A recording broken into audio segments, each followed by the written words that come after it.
Hello guys, আসসালামু আলাইকুম রহমতুল্লাহ। ভিডিওর সেকেন্ড পার্টে আপনাদের সকলকে আবার স্বাগতম জানাচ্ছি।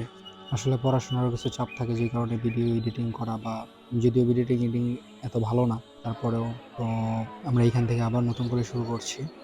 আজকের এই দিনটাতে এত পরিমাণ ভিড় ছিল চাইনিজ ভ্যাকেশন থাকার কারণে। আর নর্মালি চাইনিজ যখন ভ্যাকেশন থাকে তখন প্রচুর পরিমাণে ভিড় থাকে। আমরা আছি পান্ডার খাঁচার পাশে। আর একটা মজার জিনিস হলো, দেখেন এখানে পান্ডার জন্য তাদের প্রত্যেকটা রুম এসি করা আছে। ওকে গাইস, দেন এখানে একজন ভলেন্টিয়ার ছিল, ট্রাই করবো তার সাথে কথা বলার জন্য এবং জানার জন্য। দেখা যাক কি বলে। 小朋友讲不要晃到栏杆上。对。哎，是有一个人。一个。哦。其他的休息了。谢谢。তো আপুকে আমি জিজ্ঞেস করলাম এখানে একটাই আছে কিনা, এবং সে বলল একটাই আছে এবং সে এখন বিশ্রাম নিচ্ছে। তো সামনের দিকে আগানো যাক। আমরা এখন আরেকটা প্ল্যাটফর্মে ঢুকতেছি। এখানে দেখাচ্ছে এটা কচ্ছপের এরিয়া। আর এই বাচ্চাটাকে আমার খুবই ভালো লাগছে, খুবই কিউট। নর্মালি চাইনিজ বাচ্চারা দেখতে খুবই কিউট হয়। আসলে সত্যি কথা বলতে কি, মজার জিনিস হলো এখানের প্রত্যেকটা জিনিস এত সুন্দরভাবে গুছানো এবং পরিপাটি। আমি যত জায়গায় যাই না কেন, চায়নাতে প্রত্যেকটা জায়গা দেখে এত মুগ্ধ হই শুধুমাত্র একটা কারণে, যে প্রত্যেকটা জায়গা, প্রত্যেকটা জিনিস এত পরিপাটি। আর ওরা এত সুন্দর রুলস মেনটেন করে। আপনি নর্মালি দেখবেন, ধরেন একটা রাস্তা পরিষ্কার আছে, এখন আজকে তাদের ডেট, এটা পরিষ্কার করার, পানি দিয়ে ধুইতে হবে। বৃষ্টি হয়েছে, বৃষ্টির মধ্যেও তারা পানি দিয়ে ধুইতেছে। কাজটাকে তারা এমনভাবে কাজ মনে করে। আমরা এখান থেকে সরাসরি চলে যাব পাখির এরিয়াতে। অনেকগুলা জায়গা এখানে অফ ছিল। আর্টিফিশিয়াল জিনিসগুলো দেখেন, যেগুলো তাদের তৈরি, এগুলো এতটা ন্যাচারাল মনে হয়। যে একটা গিরগিটি আপনি হঠাৎ করে দেখলে মনে হয় যে মেবি সিরিয়াসলি গিরগিটিটা আছে এখানে। তো তাদের কাজ এত নিখুঁত আর এত সুন্দর। এই সাইডটাতে উন্মুক্ত বক রাখা ছিল, এবং এটা আরেক প্রজাতির বক। তো আমরা এখান থেকে সরাসরি চলে যাব মাছের এরিয়াতে। এবং ফিশিং এরিয়াটা অনেক বড় ছিল, পুরোটা আমি কভার করতে পারিনি, পুরোটা আমি দেখিও নাই, কারণ আমি যে ফ্রেন্ডদের সাথে গেছিলাম তারা আমাকে রেখে অনেকটা আগে চলে গেছিলো। আর এটা এত বড় আর এমনভাবে সাজানো যে কেউ হারাই গেলে খুঁজে বের করা খুব কঠিন। আমার তাদেরকে খুঁজে বের করতেই প্রায় আধা ঘন্টার উপরে লেগে গেছিলো। এবং এখানে চাইনিজ ভ্যাকেশনের মধ্যে সকলেই বাচ্চাদেরকে নিয়ে ঘুরতে আসছে এবং সকলেই খুব এনজয় করতেছিল। এখান থেকে সরাসরি চলে যাব জলহস্তি দেখতে। বাই দ্য ওয়ে, জলহস্তি দেখতে দেখতে একটা কথা বলি। অনেকে আমাকে প্রশ্ন করে, বা বাংলাদেশের রিপোর্টে অনেক জায়গায় লেখা থাকে যে এখন নাকি চায়নার অবস্থা খুব খারাপ। ভাই, চায়নার অবস্থা যদি সত্যি এত খারাপ হয়ে থাকে, এত মানুষ কিভাবে সম্ভব বলেন তো? আপনি দেখতে পাচ্ছেন, আর বলেন তো কয়টা মানুষের মুখের মধ্যে মাস্ক আছে? সো এটা একটা ব্রিফ ছিল, আর কিছু না। তো আমরা তারপরে আবার আগায় যাই।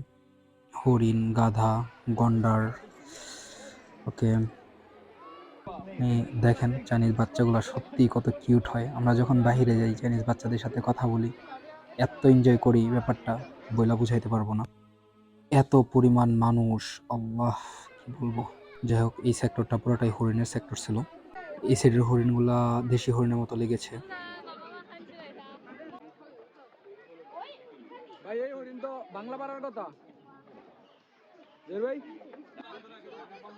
চলো চলো আমরা বাঘ দেখে আসি, বান্দর তো আমাদের সাথেই আছে। যাই হোক গাইস, একটু মজা করতেছিলাম।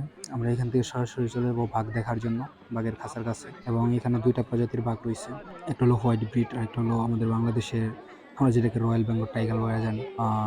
এর মধ্যে লালটা এখানে আছে, এবং এই পাশে আরেকটা আছে হোয়াইট। বিশ্বাস করবেন না, সত্যি কথা বলতে কেন জানি এখানে আর্টিফিশিয়াল জিনিসগুলোকে ন্যাচারাল মনে হয়, আর তাদের ন্যাচারাল জিনিসগুলোকে কেন জানি সবসময় খালি আর্টিফিশিয়াল মনে হয়।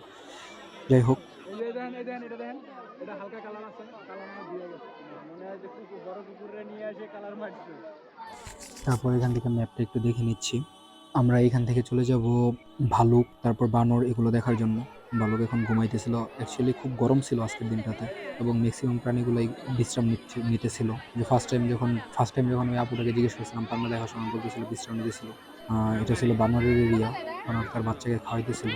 এবং বানর অনেকটুকু এরিয়া জুড়ে ছিল, 1-1.5-2 কিলোমিটার মতো এরিয়া জুড়ে শুধু বানর ছিল। পুরোটা আমি নিতে পারি নাই, ভিডিওটা এমনি তো অনেক বড় হয়ে গেছিল। আমি টোটাল যে ভিডিও নিয়েছিলাম প্রায় 55 মিনিটের ভিডিও।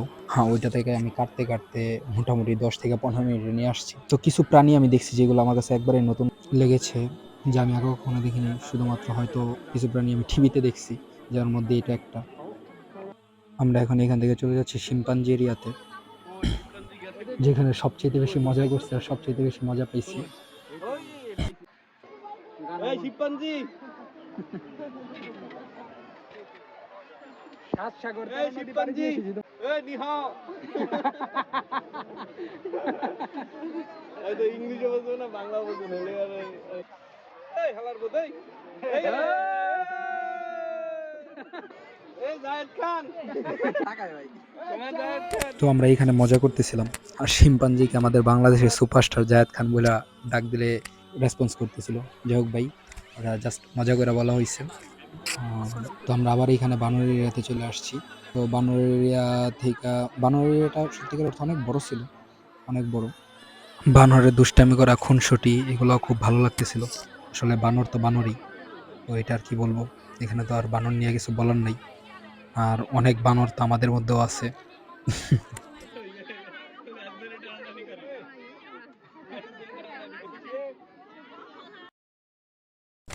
পুরো ভিডিও কভার করতে গেলে অনেক সময় লাগে যাইতো, পুরো ভিডিও কভার করতে পারিনি আর সব জায়গায় নিতেও পারিনি। আর কোনো সাইড ফুল না থাকলে বানরের সাইডগুলো টোটালি ফুল ছিল। আমার মনে হয় টোটালি কয়েকশো প্রজাতির বানর ছিল এখানে, মিনিমাম তো 100 প্রজাতির বানর হবেই। অনেকগুলো খাঁচা ছিল বানরের। পাশেই ছিল ওয়াটার পার্ক, সবাই রেস্ট নেওয়ার জন্য। এবং ওয়াটার পার্কের মধ্যে তারপর বিভিন্ন প্রাণীগুলা খেলা করতেছিল। এটা হলো সজারুর খাঁচা, এবং সজারুর সাইড থেকে এখানে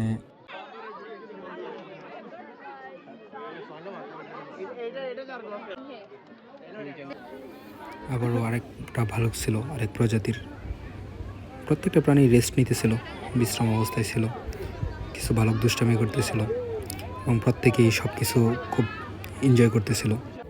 এটা ছিল শিয়ালের খাঁচা, এবং শিয়ালগুলা ঘোরাফেরা করতেছিল। আর আমরা এক জায়গায় যেয়ে বসে রেস্ট নিতেছিলাম। হঠাৎ করে এখানে দেখে এক বাচ্চা ইমু পাখিকে খাওয়াইতেছে, যেটা আমরা উট পাখি বলি আর কি। আমরা এখান থেকে কিছুক্ষণ ওয়েট করার পরে চলে গেলাম পান্ডা দেখার জন্য, যেখানে ছিল আফ্রিকান পান্ডা, এবং এটার ভিতরে এসি লাগানো ছিল। তাছাড়া তো টিকাটা খুবই কষ্ট, কিন্তু নর্মালি আমি যেই প্রদেশে থাকি প্রচুর গরম পড়ে, প্রচুর গরমের সময়। যদিও 6 থেকে 7 মাস 8 মাসের মতো শীতই থাকে, তো যখন গরম পড়ে তখন প্রচুর পরিমাণে গরম পড়ে। ওইখান থেকে পাখির এরিয়াটা কাভার করে আবারও চলে গেলাম সেই মাছের এরিয়াতে, যে মাছের এরিয়ার কথা বললাম। এবং সেটা যেটা আমার কাছে সবচেয়ে বেশি ইন্টারেস্টিং লাগছে, দেখতে পারতেছেন ফিটার দিয়ে মাছদেরকে বাচ্চারা খাওয়াইতেছে, এবং বাচ্চারা এটা খুবই বেশি এনজয় করতেছিল। তো আমি মোটামুটি অনেকটা টাইম এখানে কাটাইছি। প্রত্যেকটা বাচ্চারা এই ফিটারগুলো তারা টাকা দিয়ে নিয়ে নিচ্ছে, এবং প্রত্যেকটা বাচ্চা ফিডিং করতেছে মাছদেরকে। আমি যদি আরেকটু ক্লোজলি দেখাই, দেখেন মাছগুলো কীভাবে ফিটার থেকে খাইতেছে। It's really so much interesting, right? তাছাড়াও এই সাইডটাতে ছিল বাচ্চাদের জন্য প্লেয়িং জোন। যারা চংচিং জোতে ঘুরতে যাবেন, যারা চংচিংয়ে আসেন বা চংচিং জো লেখা ইউটিউবে সার্চ দেন, তাদেরকে বলবো আসলে অবশ্যই এই সাইডটা মিস করবেন না। বাচ্চারা রিমোটের মাধ্যমে খেলতেছিল বোট দিয়ে। পুরোটা পুকুরি মাছ দিয়ে ভরা ছিল, এবং এই পাশে বড়রা বোট চালানোর বোটও ছিল। প্রচণ্ড রোদ থাকার কারণে আমরা আর এই সাইডটাতে যাইনি। তারপর আবারও চলে গেলাম পাখির এরিয়াতে, যেখানে বড় বড় উট পাখি, ধানুষ পাখি, এই টাইপের পাখিগুলো ছিল। ম্যাকাও, আফ্রিকান ম্যাকাও, এই সব কিছুই আমরা কভার করি। এবং কিছু নতুন ভিন্ন প্রজাতির পাখিও ছিল, যেগুলো আমার কাছে ব্যক্তিগতভাবে খুবই ভালো লাগছে। আমি পাখি, কবুতর এগুলো খুবই পছন্দ করি। ময়ূরও ছিল। পাখিগুলো দেখেই আমরা বাইরের দিকে চলে আসি।